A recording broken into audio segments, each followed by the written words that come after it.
Yo, welcome back to Tyrion Cuthbert. Last time we finished up the investigations into case 2. We got a lot of evidence, and at the end we found out that you are secretly a mage who knows necromancy, I think. You've been like studying secretly at the library. And it seems like you and your sister did something at the crime scene. You're probably not the killer, but you did something. And yeah, we're at the trial now.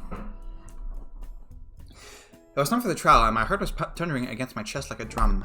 Luckily, I'd been reading about some meditative techniques after what happened last time. I just managed to take deep breaths and relax. Needed to take deep breaths and relax. I breathed in, breathed out, breathed in. Hi, Tyrion. Yeah, Celeste? Don't sneak up on me like that. Are your nerves acting up again? Come on, it's not as if this is your first time defending someone. No, just my second time. Oh, it's too bad Ruby couldn't make it. I'd say that you should calm down for Wallace's sake, but Ruby couldn't make it. Did she tell you that, or did she just not show up? Because we haven't seen Ruby since, like, the very beginning of this case. And you did, like, go out alone when the murder happened. I said you should calm down for Wallace's sake, but there's so many people here, and they're all looking at me. Their eyes are praying into me like a pack of flesh-eating maggots. Ew. I need to calm down. I was just making Wallace more nervous. Don't worry, Wallace. Our investigation revealed a lot of weaknesses in the prosecution's case. We have a strong case for your acquittal. Okay. Actually, that was true. I really had nothing to worry about. See, you can be confident when you want to be.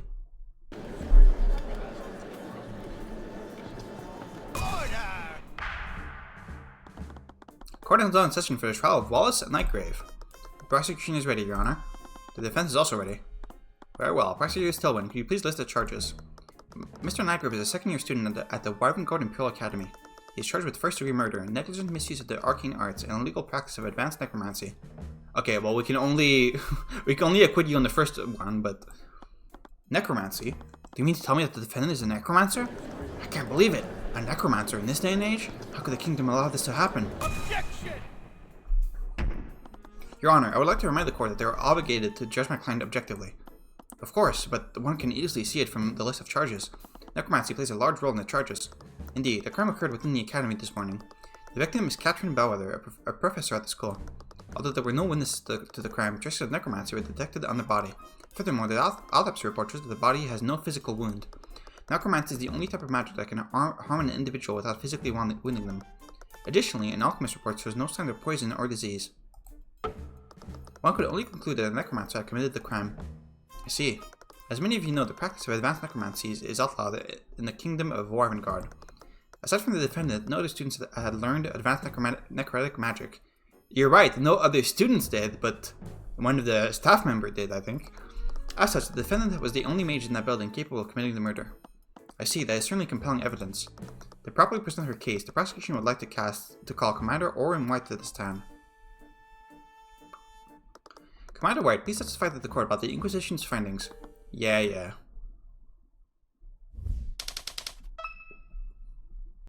It started when the City Watch got a call from the Imperial Academy. Someone was attacked and the whole building was put on lockdown. Okay. We set up a perimeter around the area and waited for the lockdown system to deactivate. When we finally got into the building, the prosecutor personally inspected the body and detected traces of necromancy on it. There were no cuts or bruises on the body either. The entire body was clean. Okay, it wasn't clean, but those two pieces of evidence, we concluded that it could only be the necromancer kid that did it. I don't know if I need to press that or if I need to present evidence. Inquisition's testimony was just as I'd expected. I already found and identified the holes in Stillwin's case. All I had to do was find that hole in the commander's testimony. Mr. Cuthbert, you may begin your cross-examination. I'll press it first, just to be sure.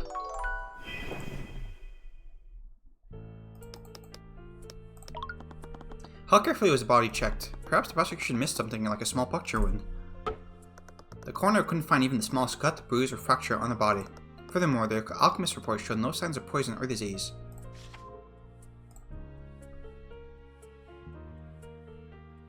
I was thinking, like, would she have a bruise from, like, knocking into him? But I don't think she would. The necromancy spell had obfuscated the post-mortem divination. I spared no expense to verify the cause of death through other means. That made sense. If someone had used mend wounds on the body, it would have healed even the most minor of injuries. Sorry. So how do I prove that someone healed the body?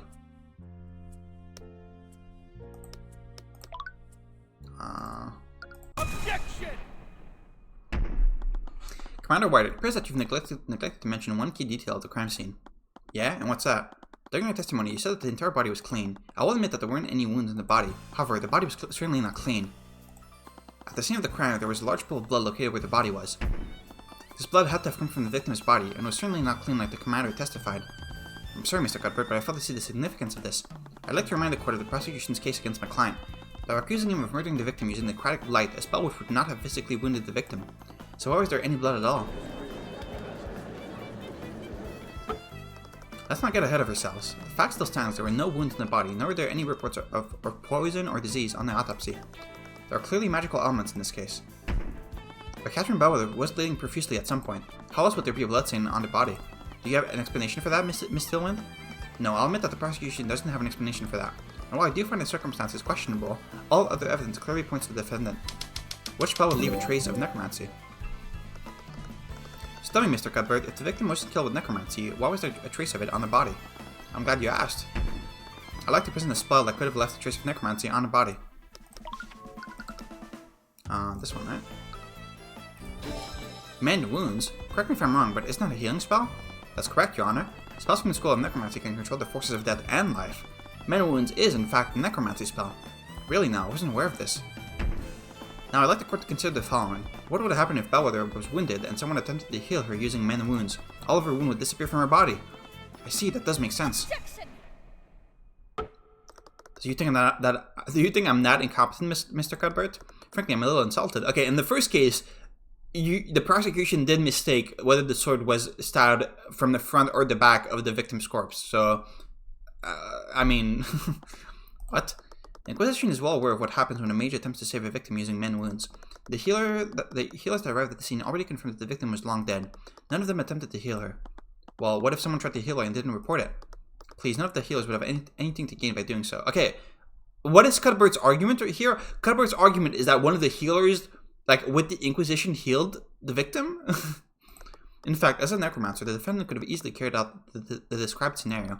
He could have cast mend wounds on the victim after murdering her to confound the investigation. At the end of the day, the burden of proof was on us, but if I could prove someone else healed the body, I would sever the only thread linking Wallace to the murder. Whoever the healer was, Valentina definitely knew her. Your Honor, I will admit that I don't have any evidence to support my theory. However, I do believe that we can bring it to light. There may have been two people that witnessed someone cast magic on the body.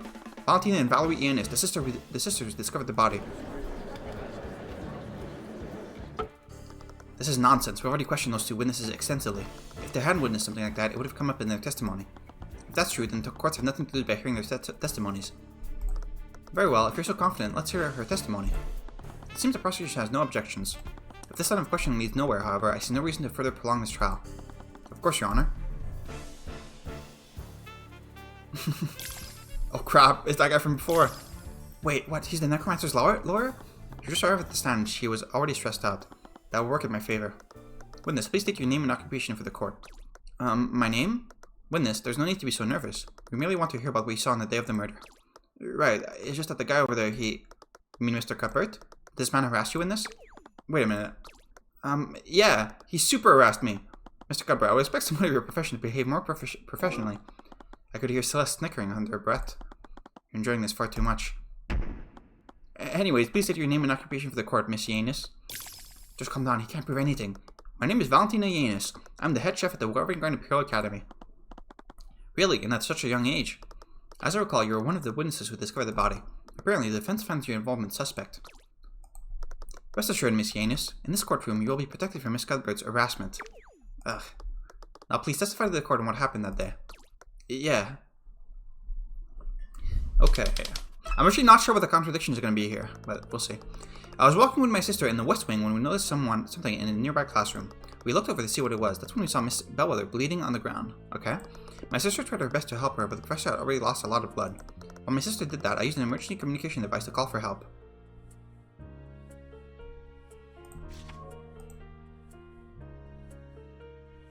He said that he received a call from security. Did she call security and then security called the headmaster? But it was too late. By the time her bleeding stopped, she'd already lost too much blood. Okay, I think I need to press here. If your theory is true, that means she just lied in her testimony. She's holding something back. She definitely saw more than she's letting on. I just need to prove that somehow. Mr. Cuthbert, you may begin your cross-examination. Okay, I think I'm gonna press everything here. Where were you two coming from? We came from the kitchen. Does that make sense? It does. Yeah. We were taking a break after the lunch rush. The cafeteria was on the west side of the academy, so that made sense. What did you see in the classroom, Miss Yanis?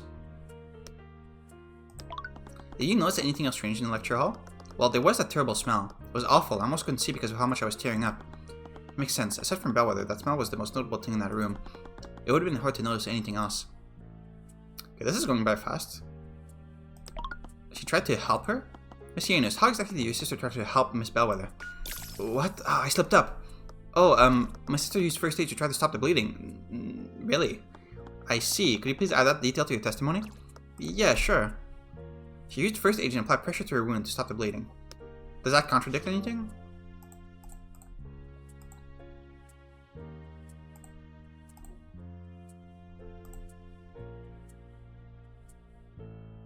I mean, technically this contradicts what she's saying, but we've already established that the autopsy report, like, we've already established that the victim was wounded at some point and was healed later, so.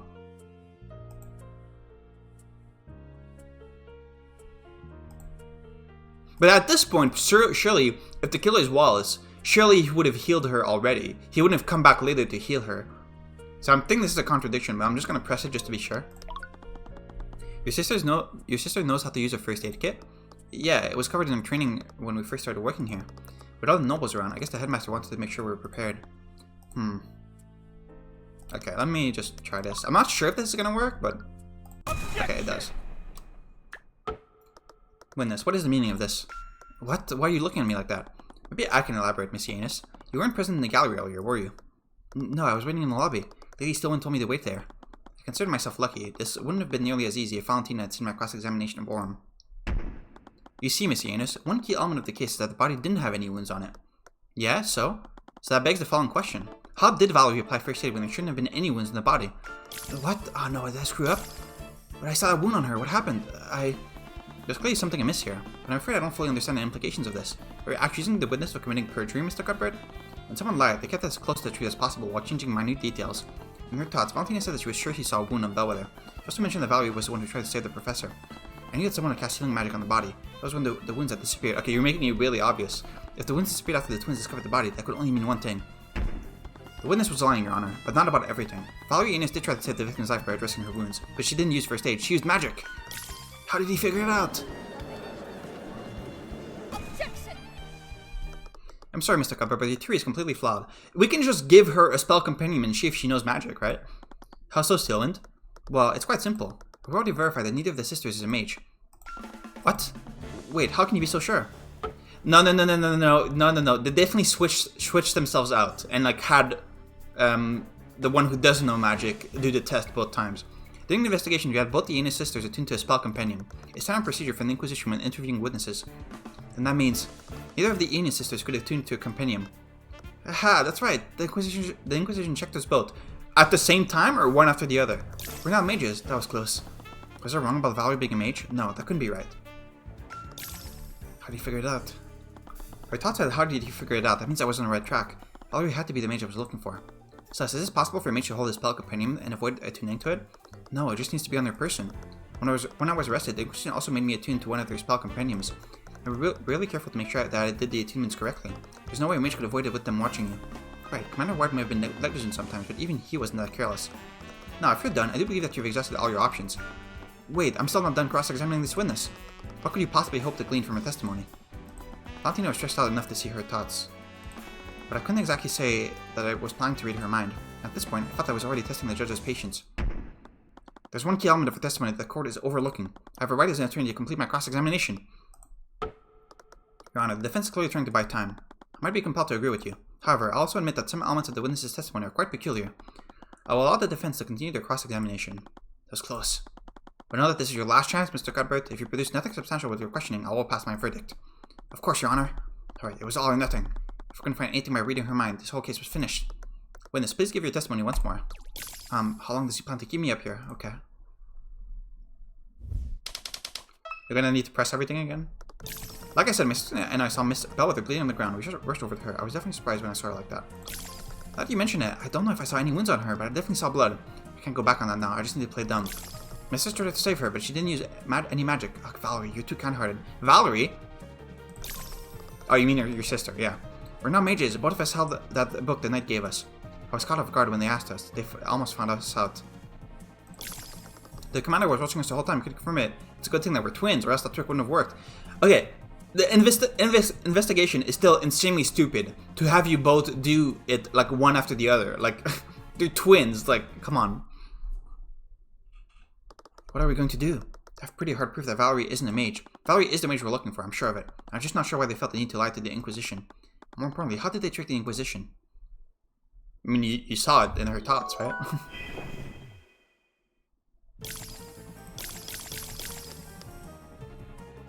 Objection!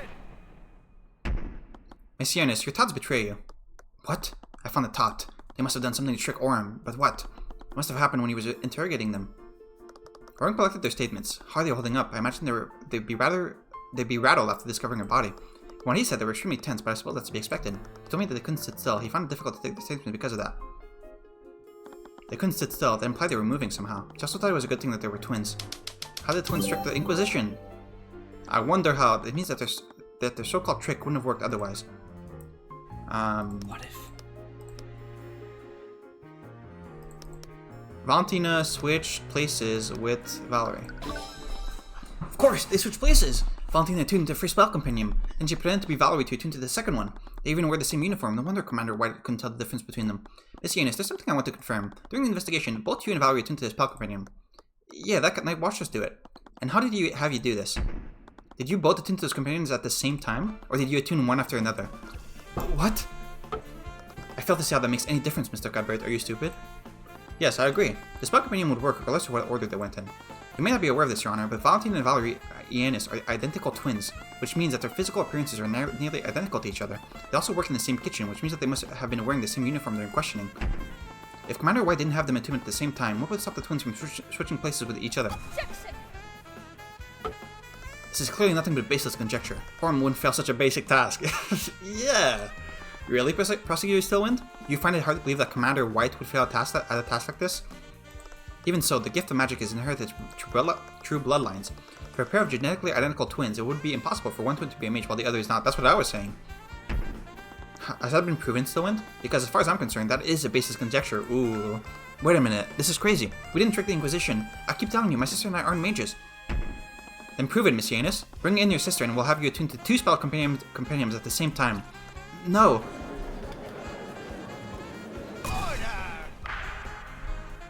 Order in the court. It's clear that we won't get anywhere unless we test the defense theory. Bailiff, escort Valerie and Yanis to the stand. Bring 2 unattuned spell companions.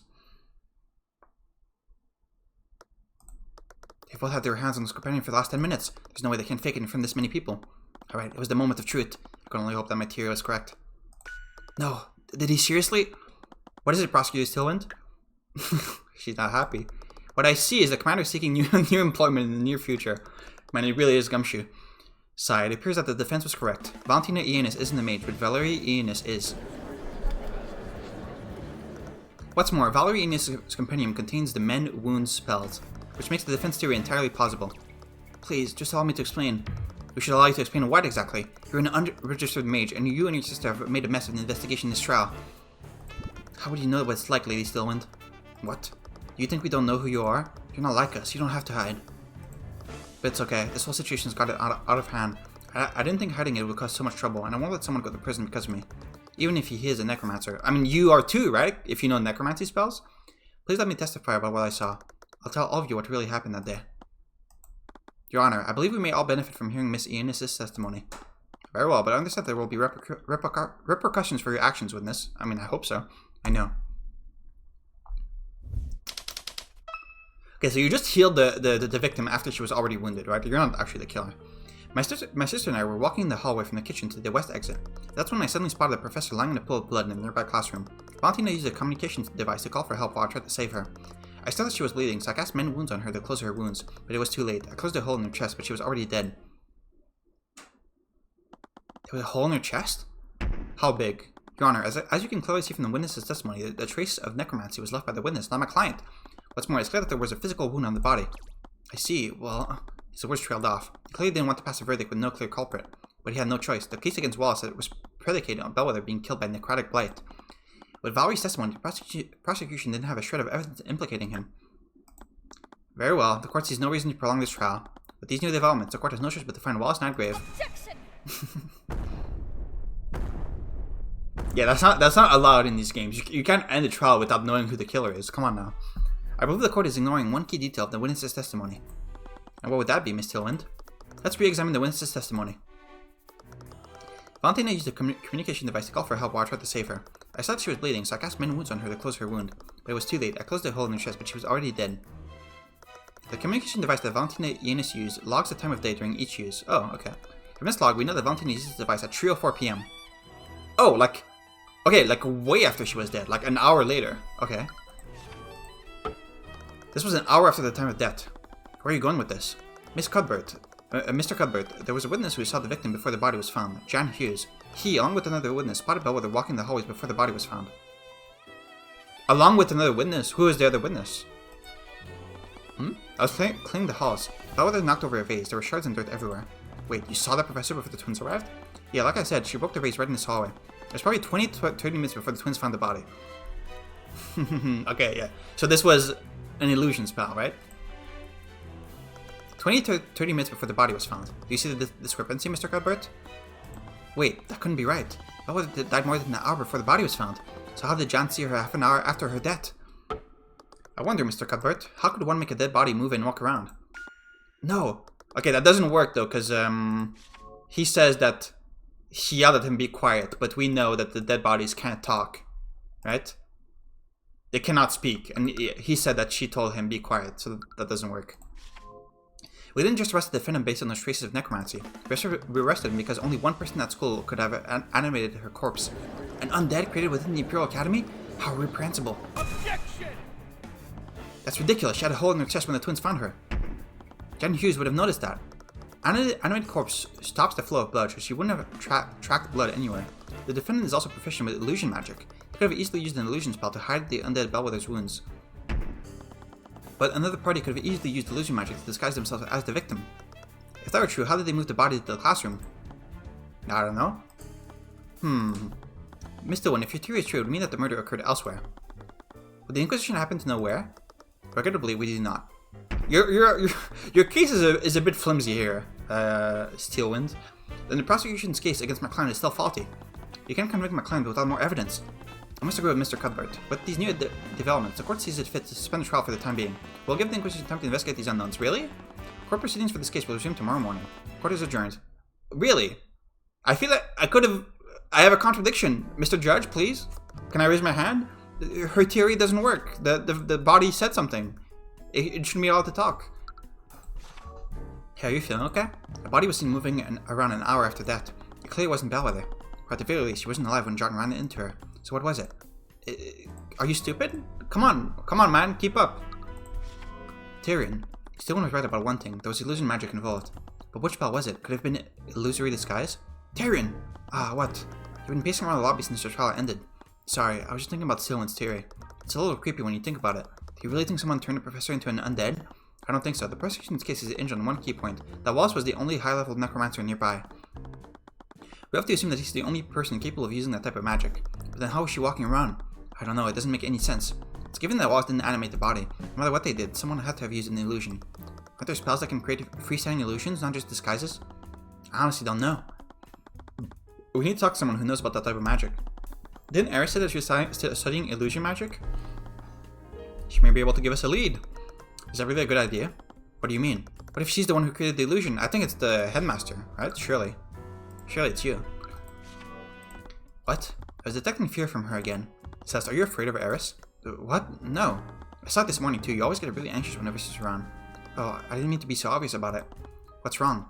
Sorry, it's not based on anything real, but... how do I explain this? You already know that I was working as a mercenary before this. When you do that kind of work, you build up an instinct to sense danger. It kind of have to if you want to stay alive. Sorry, I never knew. Tyrion, I fought little monsters and barely escaped with my life. But when I'm near Eris, none of those creatures come even close. I get this feeling, it's like I'm in front of a predator that I couldn't ever hope to beat. Every instinct I have tells me to run whenever she's close by. Really? But she doesn't seem that dangerous, just a little mischievous. I know, I think maybe I'm just anxious or something. I sure know better than anyone not to judge people by how they look. Sorry, I forgot I said anything. If you think we should talk to her, then we should do that. Celeste's instincts had never steered me wrong before. She had always been reliable, and if Eris was making her feel this way, there must have been something. But that's all the more reason for us to talk to her. Aside from that, there was something else that the prosecutor said. Mr. Cuthbert, there was a witness who saw the victim before the body was found. John Hughes. He, along with another witness. Yeah, that. There was another witness who saw Bellwether walking around. Right, John probably isn't the most reliable witness. Is it Ruby? He was probably only half awake when he saw her. But do you think Stillman will tell us who that witness was? We still have that deal with her. We won't lose anything by asking. Honestly, that's still bothering me. What is?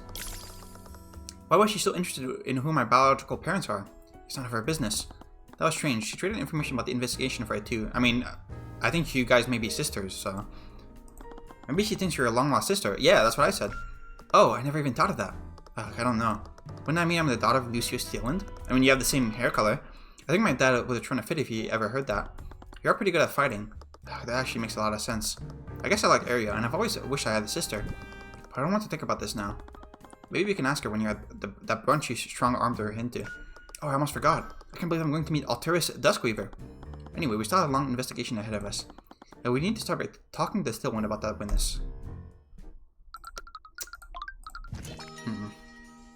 I gotta say, I think so far, the cases have been... Not the cases, but like, the things they're asking us to do have been way too easy. Like, I feel like every single, like, evidence I've had to present, or every single, like, puzzle, they've pretty much given us the answer, like, on a silver platter. I hope it gets a bit harder as we get further into the game. Val, you're back. Where's the produce for tonight's dinner? The grocers all said someone already collected the deliveries. Do you think someone sold them? I bet word about the trial has gone out already. They're definitely not going to sell to us anymore. Ah, that dumb attorney just had to go and ruin everything. I don't know, I was watching the trial. Do you really think that boy killed Catherine? Of course he did. He's a necromancer, for crying out loud. So is he. If what they said was true, I'm one too. And that's not the same thing. You only use healing magic. Come on, help me prep some of the leftover meat. I bet we can still make some soup out of it. I hate this. Yeah, I know. The students are totally going to complain about it. No, I hate magic. Sure, whatever, Val. What? That was weird. Sure, whatever, Val, and then what? That's a weird line. Tyrion, what are we doing here? I'm not sure. For some reason, I felt drawn to this place. Also, I'm still curious, because Arya did say that it should be impossible for two identical twins that one of them is a mage and the other isn't, right? Because it's based on bloodline. So how do you not know magic? And it's not like you could be hiding it, because you did the test with the fucking the compendium. But that line was weird there, but we'll see. For some reason I felt drawn to this place. I was supposed to make my way back to the academy, but I suddenly found myself here. It was strange, but I couldn't even remember how we'd arrived here. That is strange. Wait, is that Eris? Celeste pointed further into the cemetery. Eris was standing there in front of a gravestone. She was placing flowers on it and appeared to be chanting a short prayer. Well, we found her. We should probably talk to her later. It would be rude to disturb her now. As we were about to leave, Eris suddenly turned to face us. She was far away, but she clearly noticed us and was beckoning us over. Oh, hello there. Were you two looking for me? Sorry, we're looking for you, but we're listening if you'd rather talk later. I was just finishing up here. Did you have something you wanted to talk to me about? Well, we wanted to ask you some questions about the case. Seriously, you're showing me the badge now? Badge? It's an attorney's runestone. We're really treading the line, aren't we? We're going to make a habit of showing this thing to everyone you meet? I just think it's neat. That was my first time watching a court trial. You were truly remarkable. Thank you. Were you in the gallery? I always enjoyed watching physical battles in the theater, but I see now that the battle of wits can be just as entertaining to watch. I agree. Entertaining? Yeah, I know what you mean. You see the odds are stacked against him, but then he suddenly pulls out this crazy deduction that takes the whole trial back. Yeah, the crazy deduction of the twins switch places. That really was a crazy deduction. Sorry. Okay.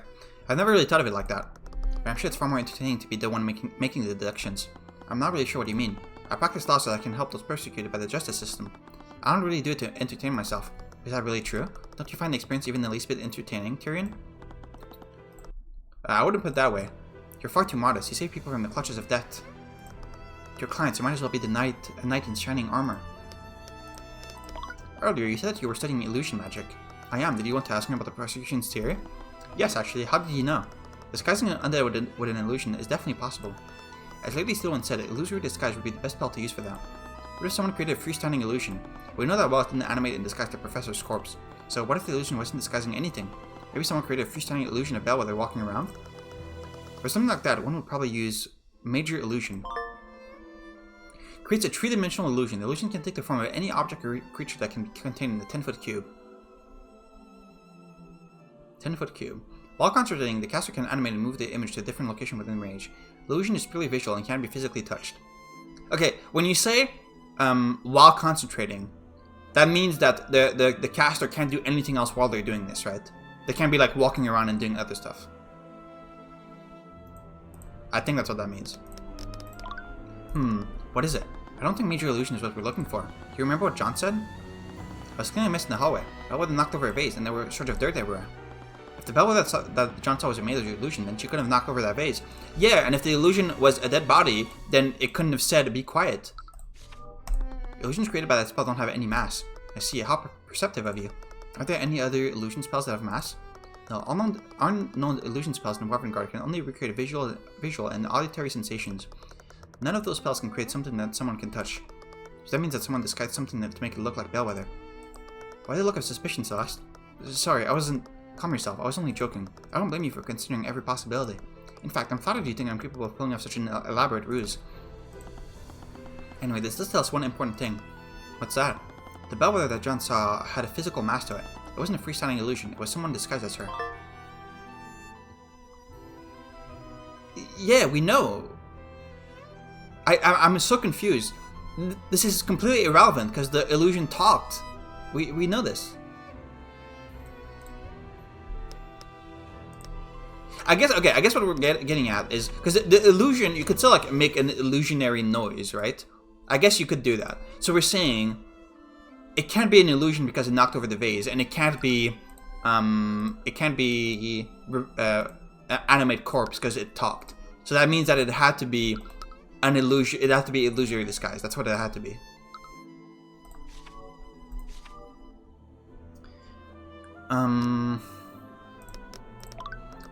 It's quite a shame, isn't it? I just looked pensively towards the gravestone. The name on the stone said Emily Grant, and her lifetime appeared to have been awfully short. She must have only been 12 years old when she died. Sorry for interrupting you. Was she someone you knew? I'm actually here on Wallace's behalf. Wallace knew her? Wallace joined the academy as part of a program run by Headmaster Redmond. At the time, the headmaster was reaching out to mages among the common folk. He had started a program to admit them to the academy through a scholarship program. But both Emily and Wallace were among those mages. Wow, that must have been an amazing opportunity for them. The truth is, neither of them actually cared about learning magic. The real problem was that Emily had a deadly illness. She and Wallace were poor orphans, and they obviously didn't have the resources to treat it. But if they enrolled in the academy would be obligated to give her medical treatment. The Imperial Academy teaches the best mages in the kingdom. They thought that curing her illness would be an easy task for the Academy's healers, but they were mistaken, I'm afraid. I'm sure you know this by now, but healing spells can only treat wounds. They can't cure illnesses. Emily's conditions only got worse over the years, and eventually she succumbed to her illness. Wallace was furious. He didn't understand why the kingdom was outlawing magic that could save lives. And that's why he decided to learn it himself. Yes, the headmaster was inspired by Wallace's resolve. He gave him access to the Academy's forbidden tomes of necromancy. And with the headmaster's guidance, Wallace learned the spells that he knows today. So that's why. It was supposed to stay a secret between him and the headmaster, but I'm sure you know. Oh! What was that about? I don't think the text changed, did it? I think that the text stayed the same. It's just you had like a creepy sprite.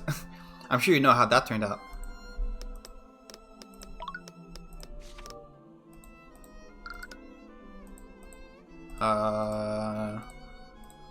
This? Okay, she doesn't care. Okay, I guess we're done. Okay, I guess I can investigate. There was a grave for an individual that I didn't know. Out of respect, it'd be best to leave it undisturbed. was the grave of Emily Grant. Such a shame that she died so young. I briefly paid my respects. Okay, that's it. Prepario Arcanum. Okay.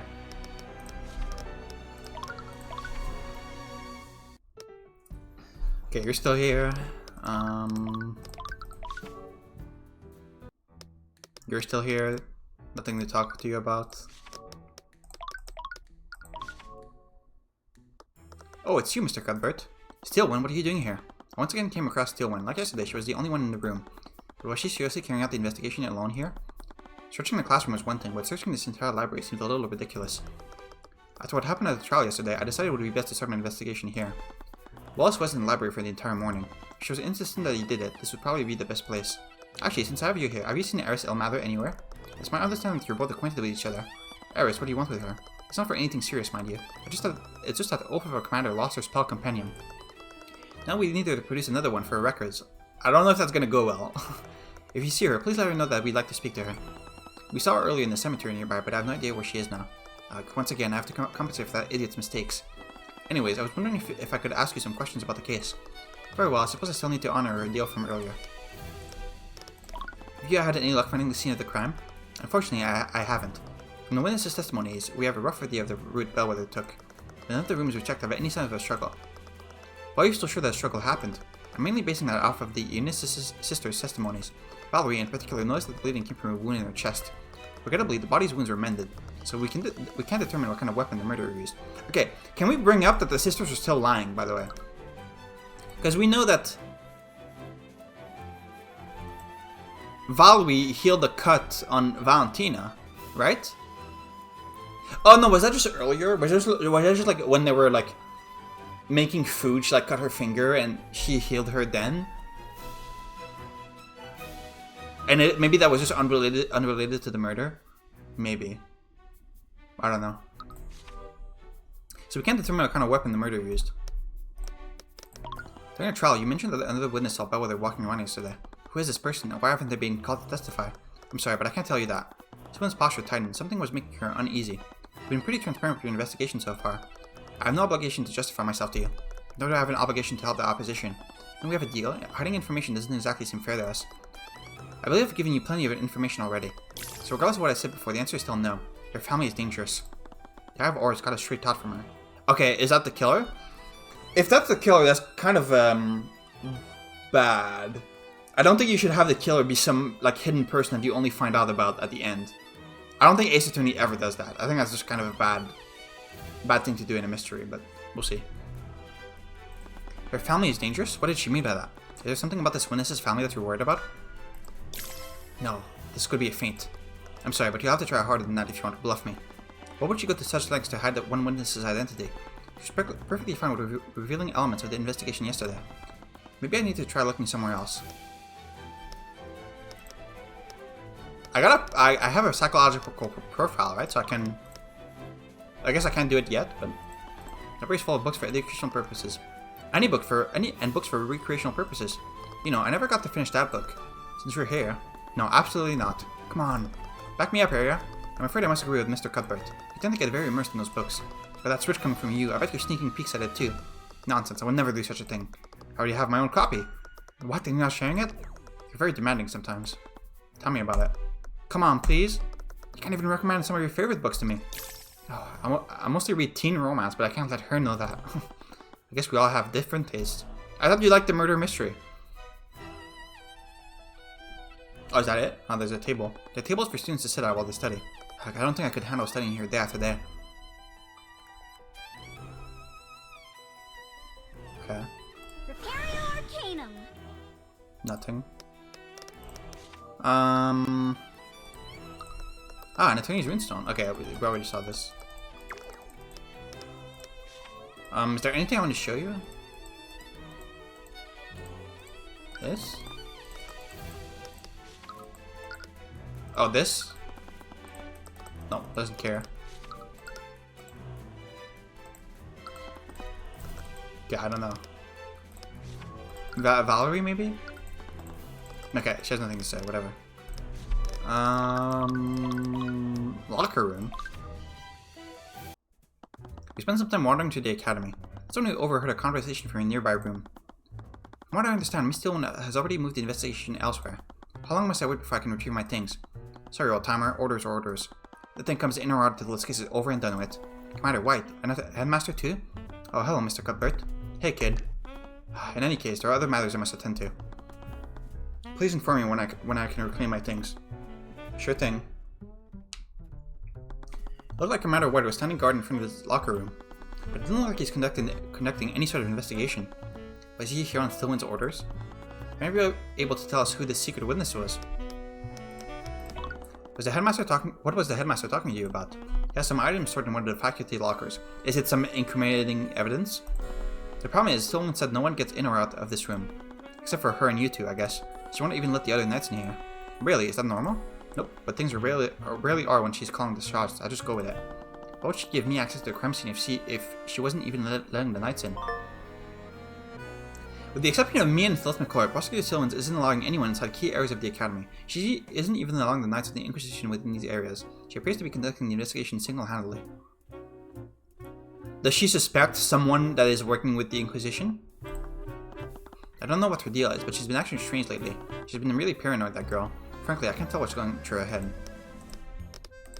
You mentioned that the prosecutor has been paranoid lately. Yeah, like, that's the last thing he said. Do you think it has something to do with this case? Nah, it started way before that. Lately, she's been using the Inquisition to investigate a lot of non-magical homicides. What? Wouldn't it be easier to work with the relevant law enforcement for that?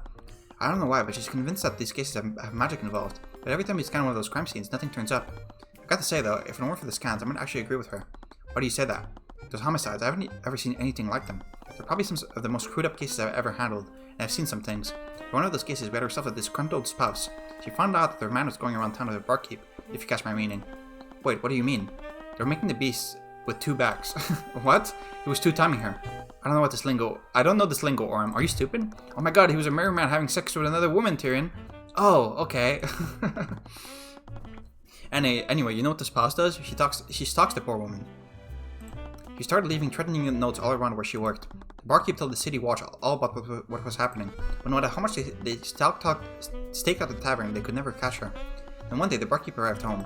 Little did she know the spouse was waiting there for her. The poor lady never had a chance. Then to tie the whole thing together, the spouse waits for her husband to get home.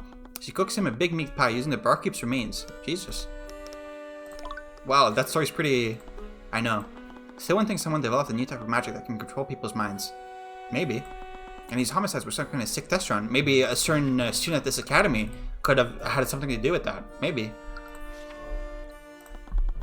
Magic that can affect people's minds? Wouldn't Mage Blight make more sense? Mage Blight? When a mage overuses their magic, it can have pretty bad consequences on their mind. They temporarily lose grip of reality and begin seeing things that aren't there. Yeah, that was mentioned earlier. When a mage becomes like that, it almost never ends well. They basically become psychotic. They enter a frenzy and begin firing spells randomly, which only makes it worse. I've seen my fair share of mage blight cases, and this wasn't like that. Not all the perps were mages, and the one that were there didn't even use their spells. One thing was that each of the perps almost seemed to wake up after we arrested them. All of them said things like, "It wasn't me," or "I didn't have a choice." They didn't have a choice. What could that mean? It hardly means anything. Sometimes people can't face the things they've done. Okay, but if multiple cases like this happen one after the other in quick succession, surely you gotta start suspecting something. It's easier to say that you had no control than to take responsibility. I wonder if I could mislead the commander into revealing who the secret witness is. During trial, Stillman mentioned that someone other than John Hughes and saw Bellwether walking around. Have you seen them around lately? We wanted to speak with them. Ha, nice try, kid. Well, it was worth a shot.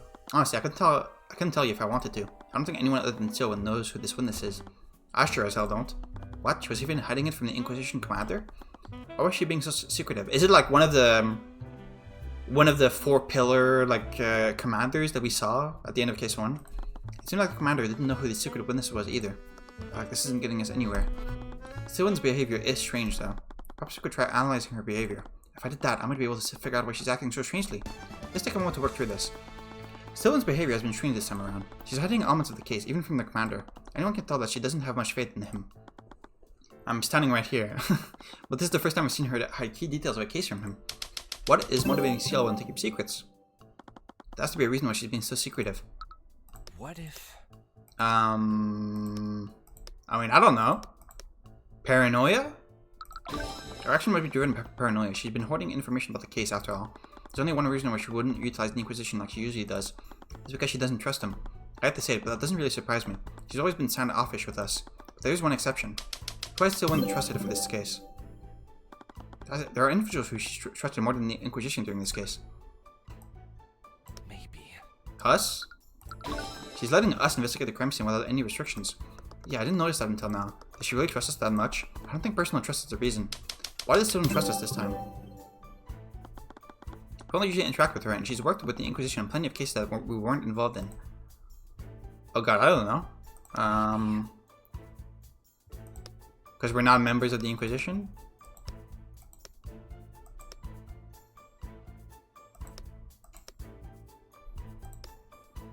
Maybe. Tyrion isn't a member of the Inquisition? No, there was a key difference between us and the Inquisition. The nobility? There's a key difference. We didn't answer to anyone and we weren't subject to corruption from the nobility. Yeah, that's what I'm saying. So why would that make Sylvan trust us this time around? Oh, we're not capable of using magic. But we are. Yeah.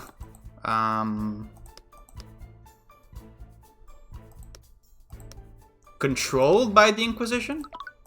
Controlled by the nobility? Okay. That seems a bit pedantic, but... Sylvan doesn't know much about us, but she does know that we weren't prone to noble corruption. Right, you did just indict a noble last week. Meanwhile, the Inquisition usually bends to the nobility's whims. Can't argue with you there. What can I infer about the secret witness? Using my intuition, I can tell that she's worried about the witness's family. And if she's worried about corruption from the nobility, that can only mean one thing. Yeah, no shit. You didn't need like a big deduction sequence to figure this out. The witness has to belong to a noble family. That's why she's so wary of interference. But we're obviously not going to do anything corrupt. Why is she hiding the witness's identity from us? Remember that thought I saw through the eye. Her family is dangerous. She's worried about her safety. Yeah, I guess harassing a noble could put you in danger, but I'm the protege of the infamous Ruby tomorrow. It's not as if we weren't already on the nobility's bad side. I'm sure House Spear still has it out for us. They're definitely the ones sending those rogues into your house. What? Don't worry about it. I've got it under control. This can only mean that the family we're dealing with is even more powerful than the House Pierce. If the prosecutor is wary of them, they must be as powerful as the Steel Ones. Wait, don't tell me you think we're dealing with one of the Four Pillars. I have to ask about that. I always hear you and Ruby say it a lot, but who are the Four Pillars? It's the name people used for the four most powerful noble houses. They're led by the Dukes and the Duchesses. House Frigga, House Von Sanctus, House Sybil, and of course House Steelwind. The four of them stand at the top of Warvengard's hierarchy. So Steelwind is one of them. Four Pillars, yeah, I know. What is it? Stone's paranoia all started after she investigated this room. We're at the crime scene and she left to follow a lead. But an hour later, she came back to the lecture hall and basically booted everyone out. Behavior changed after investigating this room. That means that she found something here. And that something must point to a family from the Four Pillars. The commoner shifted slightly. You know, Stillman's order says I can't snoop around here. But you two, on the other hand, don't worry, just leave it to us. I have some school records that say which locker belong to which students. You can use it to tell whose locker you're looking at. Okay. Oh, there's an arcane construct in the back there. It's probably here to aid the students. In the locker room? Anyway, I don't think it's relevant to our investigation. Just in case, I made a note of it in my runestone. We're getting so much evidence. I used the legend that the commander gave me. I'll carefully across the list to find the names of some notable students. Wallace. I opened the locker with Wallace's ID number. Inside, I found a bottle of fragrant liquid and something that looked like a makeup kit. Huh, why does Wallace have this stuff? It did seem strange, but it wasn't my place to judge. I should take a look through the other lockers. There's the legend that the commander gave. The legend that the commander gave me, yeah. I'll carefully, okay. Okay, so he has makeup. I don't know if that's relevant. Miriam Frege. I opened the locker with Miriam Frege. Do we know who that is? Miriam Frege's ID number. Inside, I found several stacks of worn-out textbooks and notebooks. Wait a minute, these notebooks all have Wallace's names on them. I opened the notebook and quickly scanned through its pages. There appear to be notes on the art of necromancy. Okay, no. Because Wallace said that he had his locker legend thing shift around, right? So I think the legend is just wrong. It just has the two of them switch around. These are Wallace's notebooks. Why are they in Miriam Frege's locker? Did he steal his things? What was going on here? I began taking all the textbooks and notebooks, one after another. The locker was really cramped, and then I noticed a stain near the back of it. I quickly took everything out to get a better look at it. What? I think it's just dried blood. Wait, okay, maybe it's not what I said then, never mind. Wait, that's kind of for traces. No, there aren't any traces on it. The stain of blood inside the locker with Miriam Frege's ID number. The blood does not have any trace of magic on it. And Frege, Frigga is... Yeah, Frigga is one of the 4 pillars, so... I think we have our killer. I used the legend that the commander gave me. I looked carefully across the list to find the names of some notable students. I opened a locker with Jadis Von Sanctus ID number. Is that also, I think that is also one of the 4 pillars, right? Yeah. I opened a locker with Jadis Von Sanctus ID number. Inside, I found several bottles of some kind of transparent lotion. There's nothing but lotion in here, and also a distinct smell. Oh, I wonder why a student would need this much lotion. Yeah, I wonder. I took one of the bottles to inspect it more closely. Wait, Tyrion, don't touch those with your hands. From the label, it appears to be some kind of sanitizing liquid. It's a little strange, but it doesn't seem to be related to the case. I used a legend that's the commander. Okay. Okay, so all 3 of these are from the 4 pillars, because it's Frigga, Von Sanctus, and Sybil. I opened the locker with Warren Sybil's ID number. Inside, I found some textbooks and a neatly stacked deck of tarot cards. Oh, it's like those cards that fortune tellers use. I wonder if the student studies divination magic. But anyways, I don't think this is related to the case. Here's the legend the commander gave me. Okay, yeah. We found a few things. Yeah.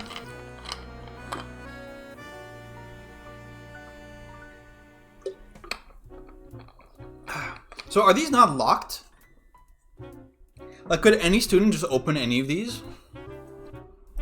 But I can't really make sense of any of it. I should look at this from the prosecutor's perspective. Still one found something in one of the lockers. Whose locker had the most suspicious evidence? Come on, are you serious right now? Whatever that was, it made her extremely paranoid. Maybe. I found some insanely suspicious things in Frigga's locker. There are Wallace's notebooks and even some blood. That blood is certainly strange. It implies that something bloody was stored there. It could only be the murder weapon. Do you think someone stole it? No, actually. I think it was Steelman who took it. Alright, Aura mentioned that she investigated this room. She must have taken the murder weapon as evidence. But with that said, there's something else that's strange about Miriam Frigga's locker. It had a lot of Wallace's possessions. It's possible that she really did steal these items from him, but it's more likely that this locker isn't actually hers. Remember what Wallace told us before? Yeah, okay, there we go.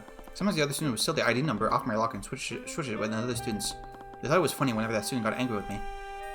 Someone switched the nameplates? This means that this isn't Miriam Frigga's locker, it's Wallace's. That would mean that the bloody object came from Wallace's locker. It appears so. Yeah. So I don't know if Miriam is actually suspicious. But if that's true, why didn't Stillman present the bloody item during the trial? I proved that Bellwether was wounded before Valerie healed her. Wouldn't that have been the perfect time to present what she found? It was a bloody item found in the defendant's locker after all. Right, that is weird. There's something more to this that I wasn't seeing, but what? I think we'll just have to ask Steelwind ourselves. Alright. Should have enough information now. Let's have a talk with the prosecutor. Please tell me what's wrong. Are you mad at me? I'm not mad, okay? Can we just get to work? Someone's voice rang out from the kitchen. They sound like they were in an argument. Do you think they're okay? It sounds private. We shouldn't get involved. I guess you're right.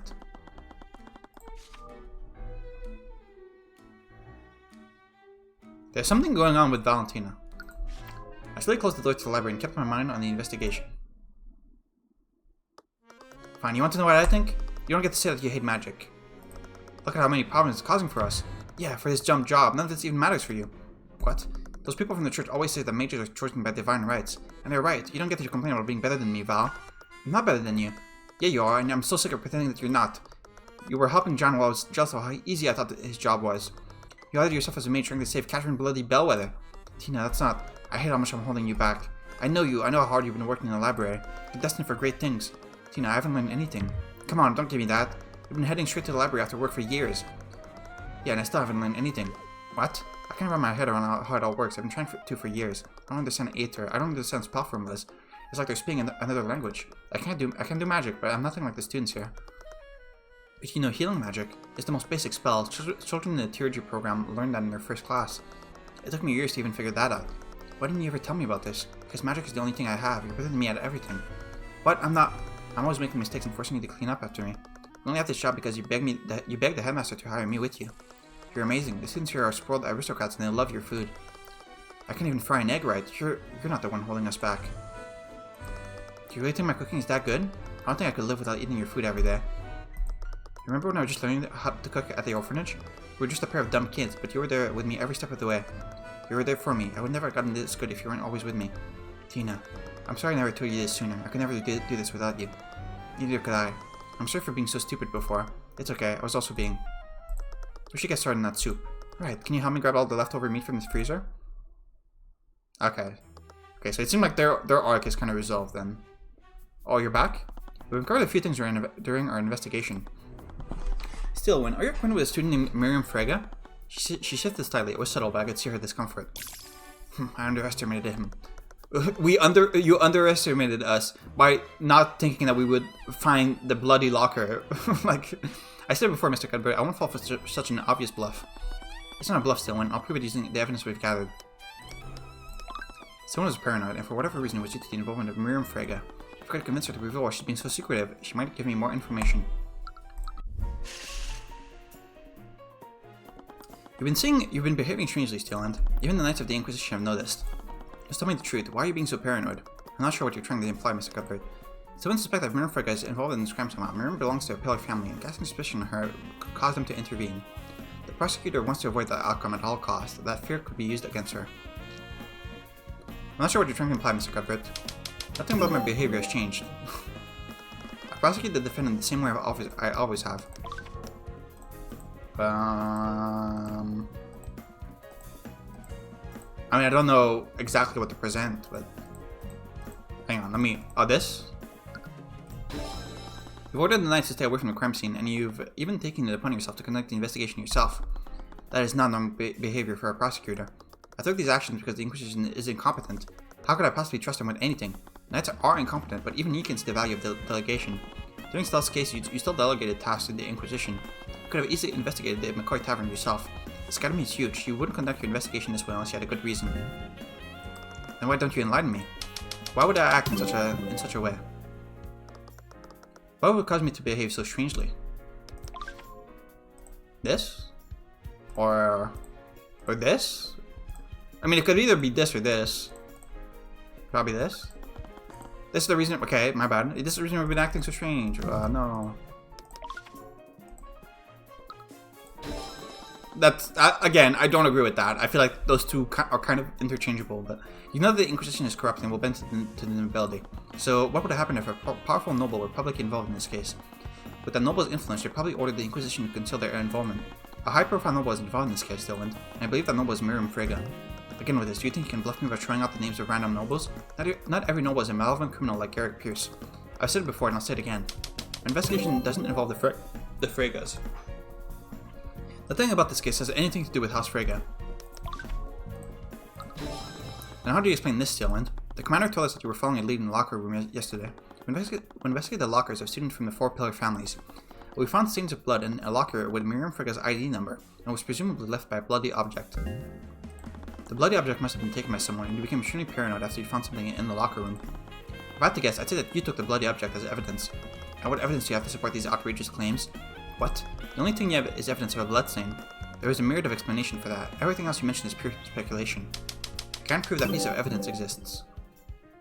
I could have found any number of things in that room, or possibly nothing at all. You're hiding evidence. Do you not see how wrong that is? Let's not be coy. Anyone can tell that bloodstain is the most notable thing in that room. If you don't present what you found to the court, I'll notice to put the owner of that locker onto the stand. Okay, it's definitely this. You found an object in the locker with Miriam Frege's nameplate on it.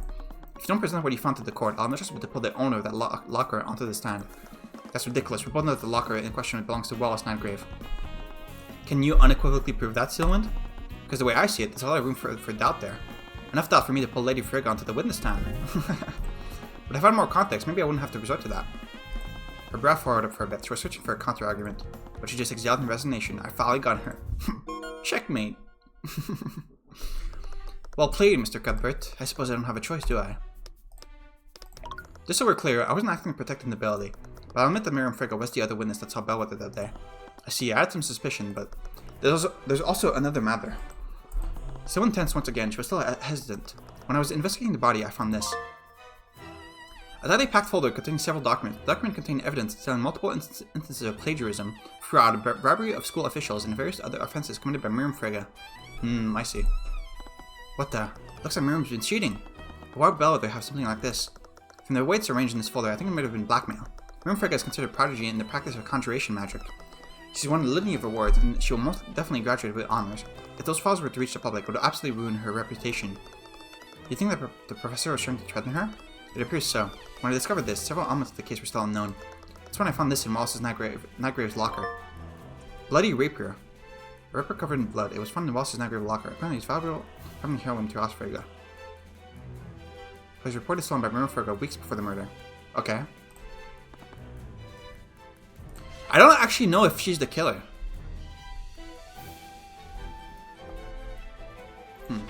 It's very likely that this was the murder weapon. This rapier is a valuable family heirloom to House Frege. And a few weeks ago, Miriam reported that the rapier was stolen from her room. But why was it found in Wallace's locker?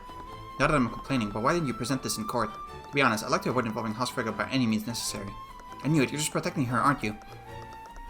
Miss McCoy, do you recall how Warvenguard's justice system works? To acquit a defendant, you need to unequivocally prove that they didn't commit the crime. To do that, they either need a solid alibi, or we need to prove that someone else committed the crime. What do you suppose will happen if you bring Miriam Frege onto this town? House Frege won't allow one of its members to be indicted in the court of law. They'll plan to forge evidence to implicate your defendant, and they'll use the Inquisition to do so. Even I wouldn't be able to stop them, should it come to that. So that's why you've been keeping them away from the investigation. Can't you do anything? I thought the steel ones were powerful too. I don't have the support of my house. Right now, I'm just a prosecutor, nothing more. Steel one, you know that this isn't fair for us. Just do nothing and let us win. Celeste, if we can't go after Miriam, then you can at least help us save Wallace. I'm not going to do that. Why? What if Miriam Frege is the real killer? Her sword is the murder weapon, and Bellwether was trying to blackmail her. I seem to recall another case where an innocent person's sword was used to frame them. That's... Okay, but... You can't just assume that she's innocent. Like, come on. As a prosecutor, it's not my place to decide who's guilty and who's not. I won't engage in corruption, even if it's counter-corruption from another noble house. But you are! You are by not presenting the evidence. You're like, indirectly engaging in corruption. I'm sorry. Do you know where Miriam is right now? Did you not hear what I just said? You can't let her think there's even the slightest possibility you'll indict her. She'll bring the entire wrath of House Frege down on you. I won't be able to protect you if that happens. I don't need your protection, and I can't do anything for Lost unless I know everything that happened. Frega's the last piece I need to put everything together. Well, I suppose I don't have much of a choice, do I? Her dormitory is room 107. I imagine she'll be there, considering that classes are suspended. Thank you, Stillwind. If I don't tell you, I'm sure you'll probably just find you out using some other mean. But please, Mr. Cuthbert, exercise caution. Maybe she is the killer. Who knows? It seems too obvious, but maybe. Maybe the killer in every single case is just gonna be some, like, cartoonishly evil noble.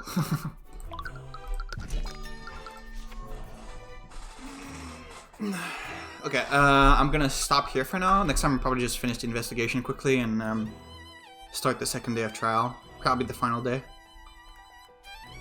I mean, the killer is definitely, it's either like Miriam, like we said, or it's just you. It's either the headmaster. I feel like it would be very lame if Miriam was the killer, like someone we only meet in the second half of the case. That's just kind of lame. So that makes me think it's more you, but you also seem nice, and like the killer in the last case was like cartoonishly evil. So maybe Miriam is gonna be like the Joker, and she's just gonna be the killer. Who knows?